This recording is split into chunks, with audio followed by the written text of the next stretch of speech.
Terakhir Bapak, fungsi terakhir berapa banyak cairan yang Bapak keluarkan? Terakhir tanggal 10 dapat kurang lebih 2 liter. 2 liter? Iya. Nah, teman-teman, 2 liter cairan yang terperangkap di rongga perut. Bisa kita bayangkan seperti apa begahnya perut, ngap.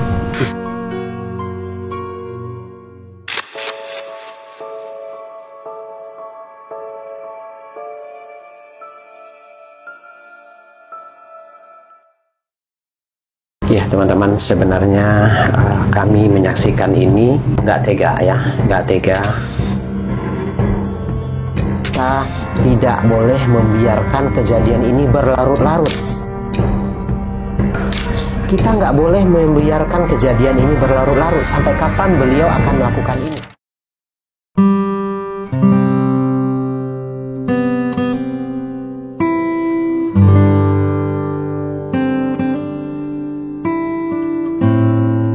Assalamualaikum warahmatullahi wabarakatuh. Selamat datang di Detik Asa dalam aksi nyata berbagi rasa, menebar asa.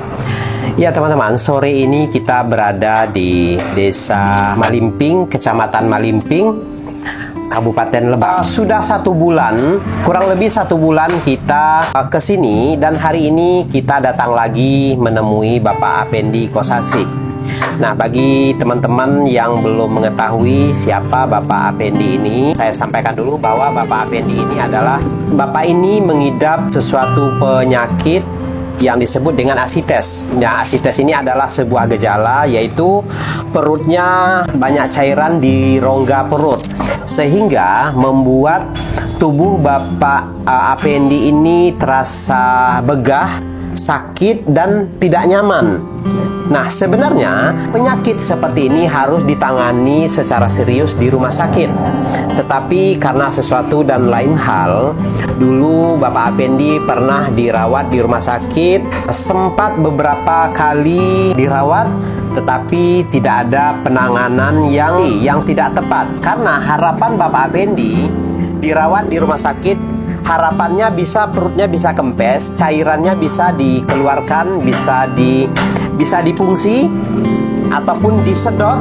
Nah, tetapi hal itu tidak dilakukan di rumah sakit. Nah, oleh karena itu, perut Bapak Apendi semakin hari semakin membesar, sehingga membuat Bapak Apendi tidak bisa beraktivitas dan sangat tidak nyaman. Oleh karena itu, Bapak Apendi mengambil tindakan sendiri, melakukan tindakan sendiri, yaitu menyedot cairan di perut dia sendiri. Ya, atau yang disebut fungsi abdomen. Jadi dia sedot cairan, yaitu dengan ditusuk di bagian perut sebelah kanan, kemudian dikeluarkan cairannya. Nah, kenapa kami harus datang ke sini? Karena menurut kami tindakan Bapak Apendi ini adalah sesuatu tindakan yang tidak sewajarnya untuk dilakukan oleh orang awam.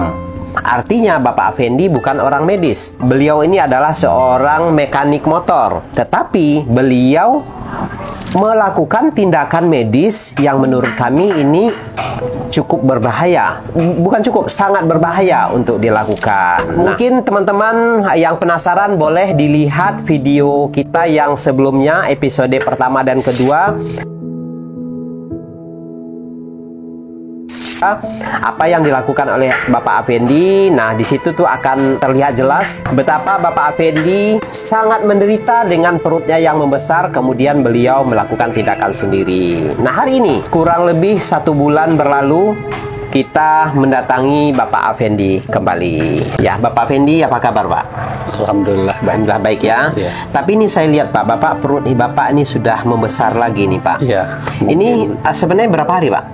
Habis difungsi lagi? Baru 5 hari. Oh, 5 hari sudah sebesar ini? Iya. Kebayang ya kalau seandainya sampai sebulan nggak disedot, kayak gimana perut Bapak? Ya mungkin udah nggak bisa. Udah besar ya? Iya. Biasanya Bapak sekali berapa, Pak, melakukan fungsi? Atau paling lambat 20 hari, cepat 15 hari. Jadi mungkin 15 hari itu udah ngap rasanya Pak ya. Udah ngap ya, udah harus dilakukan tindakan pungsi ya. Iya. Oh ya, pungsi itu sama dengan disedot. Jadi setiap 15 hari itu sudah pasti 15 sampai 20 hari ya. Pasti ya. Terakhir Bapak fungsi terakhir berapa banyak cairan yang Bapak keluarkan? Terakhir tanggal 10 dapat kurang lebih 2 liter. 2 liter? Iya. Nah teman-teman, 2 liter cairan yang terperangkap di rongga perut. Bisa kita bayangkan seperti apa begahnya perut. Ngap. Istilahnya apa itu? Begah. Kembung. Sehingga pun kalau untuk bergerak, untuk menekuk perut begini, membungkuk itu udah nggak bisa. Kalau seandainya Bapak Apendi membungkuk perut dalam keadaan penuh cairan, itu akan menekan organ bagian atas, organ dalamnya ya, seperti liver, paru-paru, itu akan ketekan sehingga dia merasa sesak napas Pak ya. Iya. Merasa sesak napas ketika berjongkok ataupun menunduk, itu tuh akan sangat menyiksa. Nah oleh karena itu Bapak Apendi nggak ada jalan lain selain melakukan fungsi sendiri, tindakan sendiri. Sebenarnya banyak yang bertanya, kok bisa Pak Apendi orang awam kok mengerti dengan tindakan medis ini? Nah ini Bapak bisa nggak Pak jelaskan? Bapak kok bisa? Kok mengerti tentang tindakan medis ini Pak? Gimana ini Pak? Waktu pernah di tahun 2022 kita pernah di RS, cuman beda dokter, kita ditangani dan disedot waktu itu. Dari situlah kita mengetahui sebelah mananya kita yang harus ditusuk, disitulah kita mengetahuinya. Makanya kita memberanikan diri untuk mengadakan penyedotan di rumah sendiri. Nggak ada keraguan Pak? Ragu pasti ada ya. Yang namanya pertama kali kita melakukan penuh dengan keraguan dan ketakutan. Takut terjadi sesuatu yang tidak diinginkan gitu. Cuman ya mungkin harus seperti itulah, terpaksa kita melakukannya. Karena keadaan Pak ya, keadaan yang memaksa ya. Memaksa. Artinya Bapak Apendi ini kalau dalam istilahnya bagaikan memakan buah si malakama. Dimakan mati bapak, nggak dimakan mati ibu, gitu. Dilakukan tindakannya ini sangat berbahaya, takut menusuk organ-organ yang di dalam tubuh. Nggak dilakukan akan sangat menyiksa, membuat Bapak Apendi tidak bisa beraktivitas, sesak napas, sakit. Jadi serba salah gitu ya. Akhirnya Bapak Apendi memberanikan diri menusuk perutnya sendiri, dan ini luar biasa loh. Keberanian beliau ini luar biasa, keberaniannya. Saya sendiri yang orang medis, saya melihat ini saya sendiri tidak akan mampu melakukan ini. Tidak akan mampu melakukan ini. Bapak Apendi yang notabene seorang mekanik motor, dia melakukan tindakan medis sampai seberani itu. Harusnya ini dilakukan oleh dokter spesialis yang butuh bertahun-tahun mengambil ilmu ini. Mengambil ilmu untuk melakukan fungsi butuh waktu lama. Tetapi Bapak Apendi mampu melakukan itu. Tetapi semampu-mampunya Bapak Apendi tetap aja ini sebenarnya tidak dibenarkan untuk dilakukan. Jadi setiap 15 hari sekali atau selambat-lambatnya 20 hari sekali ya, Bapak melakukan penyedotan atau fungsi perutnya. Jadi begini Pak, Bapak harus, biar Bapak nggak terlalu cepat ini penumpukan cairan di tubuh, Bapak juga harus mengurangi asupan minum. Oh, gitu. Ya. Cairan harus Bapak kurangin. Nah biasanya Pak, Bapak biasanya minumnya berapa banyak Pak sehari? Paling habis makan paling 1 gelas kecil. Ya paling kalau kita agak haus paling minum perkiraan 1 hari 1 liter lah masuk. 1 liter? Iya. Nah itu saya pikir kalau 1 liter itu banyak Pak. Itu terlalu banyak Bapak minum. Ya, usahakan Bapak minum sehari itu 2 gelas lah. 2 gelas. Jadi gini Pak. Jadi semakin Bapak banyak minum, cairan itu menumpuk di tubuh Bapak, tidak dikeluarkan gitu loh. Ya. Jadi bagaimana caranya? Ya dikurangi minum. Kurangin asupan minum ke tubuhnya. Nah, nanti timbul lagi pertanyaan. Nah, nanti kalau saya nggak minum, saya haus. Nah, jadi gini Pak, bisa Bapak siasatin. Bapak bisa dengan meminum es Pak. Bukan minum es batu. Ketika Bapak haus, ambil es batu satu biji gitu, air di kulkas itu. Itu aja Bapak mut gitu ya, di kulum es batunya. Nah itu biar mengurangin rasa hausnya. Jadi lepas tuh dahaganya. Kalau Bapak minum satu gelas itu jadi banyak. Kalau air es itu kan dingin. Dimakan satu biji itu sudah melepaskan dahaga Pak. Nah itu caranya Pak. Jadi otomatis cairan akan sedikit masuk ke tubuh Bapak ya. Nah jadi begitu Pak, untuk mensiasati supaya cairan yang masuk ke tubuh itu sedikit ya, sedikit, seminimal mungkin cairan yang masuk. Semakin Bapak sedikit minum, nanti cairan di tubuh Bapak semakin lambat rentang waktu Bapak untuk melakukan fungsinya ya. Semakin Bapak banyak minum, semakin cepat Bapak melakukan fungsinya nanti. Nah, jadi itu yang harus Bapak lakukan. Ya, kira-kira nih, ya sampai kapan Bapak akan melakukan ini sendiri? Apakah ada rencana mau ke rumah sakit lagi atau bagaimana? Kita kayaknya sebelum ada yang membantu kita, ya menjalurkan harus kemana-mana, kita sementara ya seperti ini paling. Maksudnya gimana nih? Ya maksudnya ada yang dari kesehatan maupun dari BPJS untuk menganjurkan ini itu. Jadi kita nggak bisa bergerak sendirinya. Kita kan ya semacam kayak males gitu untuk ke rumah sakit lagi itu. Iya, jadi gini Pak. Terkadang begini, susah sih ya Pak ya, mengharapkan orang yang datang ke sini. Terkadang susah kita berharap kepada orang lain Pak. Ya mungkin Bapak yang harus datang lagi nih, mencoba satu kali lagi, lagi gitu loh. Coba lagi datang ke rumah sakit, konsultasikan lagi. Mungkin menurut saya Bapak belum pernah menyampaikan tindakan Bapak ke dokter. Apakah sudah pernah Pak? Belum pernah. Nah, jadi saran saya, Bapak datang ke rumah sakit. Ya, Bapak datang ke rumah sakit. Bapak sampaikan ke dokter spesialisnya bahwa Bapak melakukan tindakan ini sendiri. Ya. Bapak sampaikan ke dokternya. Karena dari sini tidak dilakukan fungsi, sementara perut saya sudah semakin membesar, aktivitas saya sangat terganggu, saya menderita, akhirnya saya melakukan tindakan sendiri. Nah, Bapak lihat apa reaksi dokternya. Saya sangat yakin dokternya akan terkaget-kaget dan terperanjat dengan tindakan Bapak ini. Bapak sampaikan apa yang Bapak lakukan di rumah, Bapak melakukan apa, sampaikan ke dokternya. Nah, berpedoman dari situ, saya yakin dokter nanti akan mau melakukan tindakan terhadap Bapak dan akan lebih bersungguh-sungguh menangani penyakit Bapak. Dokter malu dong dokternya. Artinya ini dokter kecolongan. Kok sampai pasien melakukan tindakan sendiri? Ini nggak boleh, ini tidak dibenarkan melakukan tindakan ini.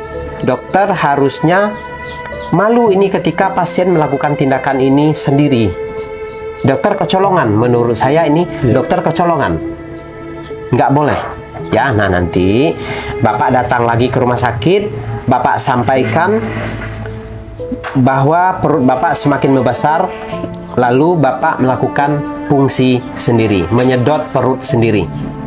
Sampaikan seperti itu ke dokter. Nah, jadi begini teman-teman, nanti ada lagi teman-teman yang menyampaikan, kenapa nggak diantarkan? Nah, jadi begini, Bapak pendikosasi ini masih bisa untuk ke rumah sakit karena ini juga dekat, nggak terlalu jauh jarak rumah sakit dari sini, masih bisa untuk dijangkau lah, dekat. Jadi kami juga tidak perlu juga untuk harus ikut ke rumah sakit mengantarkan Bapak Apendi karena begini teman-teman, jarak tempat saya dengan Bapak Apendi ini kurang lebih 100 kilo. 100 kilo. Perjalanan saya ke sini, ke tempat Bapak Apendi ini 100 kilo. Lebih dari 100 kilo dari kota Serang. Nah, jadi sangat jauh sekali. Ini aja kenapa kami telat ke sini dari kedatangan awal. Ini sebenarnya udah lebih dari 1 bulan, yaitu karena jarak. Berhubung karena kesibukan kami di kota Serang, banyak yang kita bantu, kita mendatangin yang tempat-tempat terdekat. Akhirnya yang jauh-jauh seperti ini, kita betul-betul memprepare waktunya. Harus mempersiapkan waktu untuk mendatangin Bapak Apendi lagi. Nah, jadi nggak apa-apa, nanti Bapak ke rumah sakit lagi. Ya, Bapak ke rumah sakit lagi, Bapak sampaikan lagi keluhan Bapak. Ya, mudah-mudahan kedatangan Bapak kali ini mendapatkan tindakan yang tepat. Ya, mendapatkan tindakan tepat dari dokter dan sesuai dengan harapan Bapak. Ya. Nah, selama ini Pak, di samping Bapak melakukan penyedotan sendiri, apa yang Bapak lakukan? Paling minum obat pelancar kencing. Cuma itu doang. Oh, itu Bapak minum rutin atau apa? Paling 1 hari 1 kali atau 2 hari sekali. 1 kali sehari atau 2 hari sekali? Iya. Oke. Ya, jadi yang Bapak minum apa? Furosemid? Iya. Ya, ini Bapak Apendi meminum obat diuretik. Obat diuretik itu adalah obat diuresis, jadi mengeluarkan cairan dari dalam tubuh melalui urin. Artinya, ini organ tubuhnya seperti ginjal, liver ini dipaksa untuk mengeluarkan cairan. Jadi, ketika sesuatu hal yang dipaksa, itu sebenarnya tidak dibenarkan juga. Oleh karena itu, Bapak Apendi tidak boleh terus-terusan meminum furosemid, Pak. Ya, tidak boleh terus-terusan meminum obat diuretik. Karena organ tubuh Bapak dipaksa untuk memproses cairan secara cepat. Jadi, organ tubuh yang dipaksa itu akan melemahkan, lambat laun akan melemahkan fungsinya. Ya, jadi takutnya terlalu lama Bapak minum obat diuresis itu merusak ginjal, merusak liver, ya nggak boleh terus-terusan. Intinya segala sesuatu itu kita nggak boleh mengambil tindakan sendiri sebelum kita berkonsultasi ke dokter. Ya Pak ya? Iya. Ya. Mohon maaf kalau terkesan di sini saya memerintah mengajarkan Bapak. Iya. Ya, tetapi saya selaku orang yang sedikit paham tentang kesehatan, karena background saya orang kesehatan, saya harus menyampaikan ini ke Bapak. Saya harus sampaikan. Kalau saya nggak sampaikan, saya salah. Ya, tergantung nanti Bapak menerimanya seperti apa. Silakan. Kira-kira nih, Bapak seakan Bapak saya jas terus dari tadi nih, saya intimidasi nih dari tadi. Bapak tersinggung nggak? Saya kasih saran terus banyak begitu. Saya tidak tersinggung, bahkan saya berterima kasih sekali. Kita sedikitnya bisa mengetahui langkah-langkah yang seperti apalah untuk yang baik gitu. Selain ini Pak, selain perut begah begini, apalagi Pak yang Bapak rasakan? Sementara sekarang ini cuman keluhannya di perut doang. Perut ya? Iya. Kalau untuk merasa lemas atau bagaimana gitu? Atau bagaimana? Kalau lemas paling kita kurang cairan kayaknya dan kurang minum yang manis itu, yang suka kerasa lemah. Kalau Bapak minum manis, segar lagi? Ya, segar lagi. Ya. Kalau Bapak nggak minum manis itu terasa lemas ya? Iya. Iya. Itu kalorinya kurang. Jadi kalori itu kan terdapat dari yang manis-manis gitu ya. Oh ya Pak, dari penayangan video kita, video Bapak yang pertama, alhamdulillah ada yang bersimpatik sama Bapak Apendi ya. Ada yang menyisihkan sebagian rizkinya untuk Bapak. Rizki dari teman-teman Detik Asa bisa Bapak manfaatkan ya, bisa untuk beli obat, biar bisa buat ongkos ke rumah sakit, buat beli obat. Sini saya sampaikan donasi untuk Bapak Apendi. Ikut saya bacakan donasi untuk Bapak Apendi Kosasi. Yang pertama Ibu Tasya 100.000, Nonem 100.000, Hamba Allah 100.000, Ibu Zuhesti 150.000, hamba Allah 200.000, Bapak Ainopati Suparta 125.000. Jadi total donasi 775.000. Alhamdulillah ada rezeki untuk Bapak Afendi. Terima kasih yang tak berhingga kami ucapkan kepada teman-teman Detik Asa yang begitu antusias membantu saudara-saudara kita yang membutuhkan. Kami merasa terharu ketika Detik Asa membantu orang-orang yang membutuhkan. Teman-teman selalu ikut andil dalam kegiatan sosial ini. Alhamdulillah. Semoga Allah mengganti dan melipat gandakan apa yang sudah teman-teman berikan untuk saudara-saudara kita. Nah, ini Bapak donasi dari teman-teman Detik Asa. Semoga sumbangan ini bermanfaat buat Bapak ya. Ini Pak, ini saya serahkan ke Bapak. Saya berterima kasih sekali kepada yang sudah berdonasi. Saya doakan semuanya semoga dilipat gandakan oleh Allah Subhanahu wa taala. Ini sangat membantu sekali. Terima kasih. Ya, teman-teman, semoga kedepannya Bapak Kosasi mendapatkan penanganan medis yang tepat. Insya Allah dalam waktu dekat ini Bapak Afendi akan datang ke rumah sakit lagi, mengunjungi dokter spesialis. Insya Allah saya sangat yakin Bapak Afendi akan mendapatkan penanganan sesuai harapan. Baik teman-teman, terima kasih semuanya atas donasinya, atas doanya, atas supportnya. Dan mohon doanya, semoga Bapak Afendi diberikan kesembuhan, diberikan kekuatan, sehingga Bapak Afendi bisa melanjutkan kehidupannya, mencari nafkah untuk anak istrinya, karena sekarang-sekarang ini semuanya terhenti karena penyakit ini. Baik teman-teman, terima kasih sudah mengikuti perjalanan kami. Akhir kata, wassalamualaikum warahmatullahi wabarakatuh.